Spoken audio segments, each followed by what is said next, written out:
Nesta segunda-feira, a Associação Esportiva Velo Clube Rio Clarense celebra 113 anos de existência.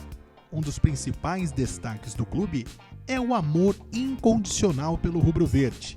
Ele vem quase sempre de família, e na Serre não foi diferente. João Carlos Serre, atual presidente do Conselho e tesoureiro do clube, herdou a paixão de seu pai, João Isidoro Serre, que exerceu diversas funções na diretoria do clube. A minha história começou já bem pequeno, né? Que a gente tem recordações agora pelas fotos, né? Porque até então eu era bem pequeno e meu pai já me levava no Benitão, eu entrava de mascotinho nos jogos do Velo, tinha aquela criançada toda que entrava e, enfim. Eu me lembro, assim, de alguns flashes de quando o Velo ganhou do São José aqui por 1-0, que foi aquele jogo que deu o maior público aqui da cidade até hoje, 16 mil pessoas, contadas, né? Agora, se for, que é estimado melhor, porque se fosse contar 1 a 1, quem estava em cima da casa do seu Antônio, nos muros, nas árvores, aquilo chegava, acho que pelo que dizem, a 17, 18 mil pessoas no estádio. E eu morava na Avenida 29, com a Rua 6. E eu me lembro que o ônibus do São José, ele passou tanto na chegada quanto na ida de volta para São José, ali na frente da minha casa. E aquele jogo eu não fui no estádio, porque muita lotação, meu pai trabalhava também, né, que ele já era da diretoria, do conselho do clube, trabalhava no jogo. E então eu acabei que eu não fui no estádio. Mas eu me lembro que quando o São José passou com o ônibus, e eu lá com a minha camisetinha do Velo, uma bandeirinha, e gritando Velo, Velo, Velo, aquela coisa. Quando terminou o jogo e voltou, aí é relato da minha mãe, que o ônibus, ao passar em frente da minha casa ali, os jogadores que estavam dentro do ônibus falaram: pô, o seu time é bom mesmo, hein, garoto? Ganhou de nós e tal. E ficou aquela brincadeira. E isso assim, eu tenho flashes de eu gritando. Eu tinha 5 anos. E eu tenho, assim, flashes, né? Eu acho que também por contarem muito essa história pra mim, você acaba até, talvez, criando essa memória da época. E então dali não parei mais. Das arquibancadas, o torcedor passou a integrar a diretoria do Velo Clube e ocupa o cargo há quase 20 anos. Ela aconteceu naturalmente, né? A partir do momento que eu adquiri a maioridade, eu comprei um título patrimonial, né? Na verdade eu não comprei, na verdade eu acabei ganhando ele do Miguel Buchide. Eu queria comprar, no final ele falou: olha, eu vou te dar o título, eu vou te dar um presente, vou formar um velista, né? Falei, mas já tô formado, pô. Ele falou, então eu vou agraciar. E eu acabei ganhando esse título dele, ele fez uma doação pra mim desse título patrimonial. E eu ali, de arquibancada, fazendo parte da torcida Ruligoles, e tinha as organizadas da época, a torcida Explosão, enfim. E a gente tava sempre ali no Benitão. E por ter meu pai dentro da diretoria, eu comecei a acompanhar um pouco mais de perto aí já com mais clareza a vida do clube. E aí conheci o Adalberto Borges, né, aquele pessoal da antiga, o Adalberto Borges finado recentemente, né, um grande velista.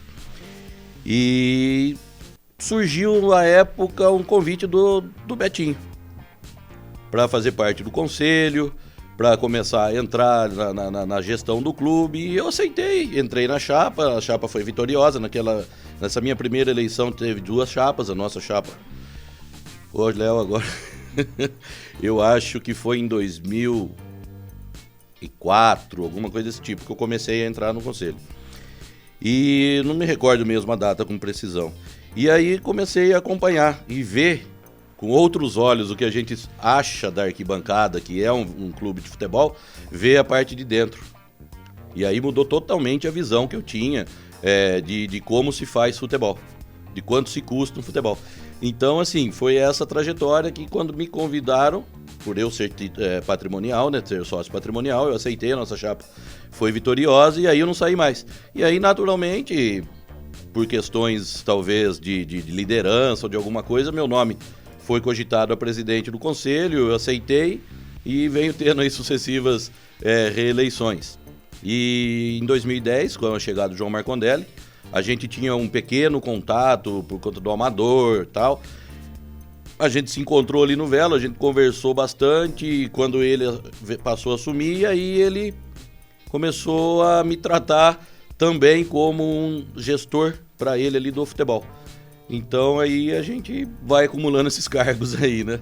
Em mais de 40 anos dedicados ao rubro-verde, João relembra os momentos felizes e tristes que passou no clube. Aquele acesso com o São Caetano aqui foi muito comemorado, foi muito feliz, estádio lotado e aquele jogo, né, as torcidas se dando a mão e, puxa, foi muito bonito aquele jogo, né? Então na minha memória eu tenho esse jogo contra o São Caetano, eu tenho o jogo contra o Taubaté, que nós viramos o jogo 4-1 e com certeza, claro, porque não, o título de 2020, né, da A3. Que é o primeiro título profissional de um clube da cidade, né? Uma coisa muito a se comemorar. Então, são inúmeras as alegrias, principalmente coroando com o título da A3 em 2020. E é lógico que tudo na vida tem seu momento de baixa, né? De tristeza. E, assim, as mais recentes mesmo foi 2019, a gente vinha com aquela campanha invicta, um absurdo como o Velo vinha jogando e num dia de chuva aí, o sonho foi por água abaixo. E depois, um pouco antes, 2017, né? A queda do Velo Clube de novo para a Série A3, em que já infelizmente eu fazia parte da diretoria, porque lógico que para o torcedor é um dissabor enorme, porque eu falo isso como torcedor, mas também falo como administrador, é você ver o seu trabalho indo por água abaixo, principalmente com um time que a gente tinha que não era para cair. Questionado em qual presente escolheria para o clube em seus 113 anos, entre a quebra do tabu de 32 anos sem vencer o rival Rio Claro Futebol Clube ou o acesso à elite do futebol paulista, o diretor não teve dúvidas.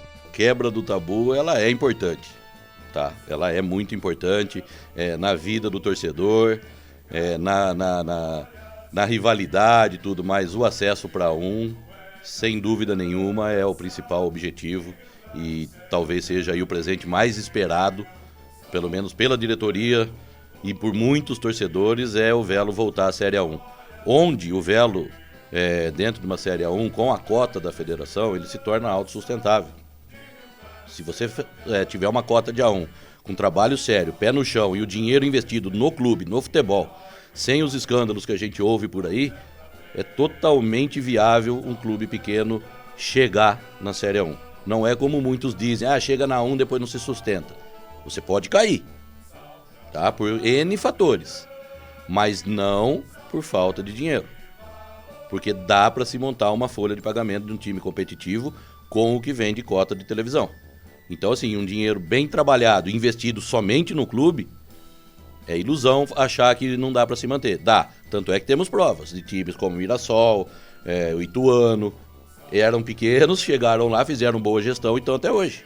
E estão no cenário nacional. Então, assim, o sonho e o presente, eu acho que o maior que hoje um velista pode querer é o acesso à primeira divisão.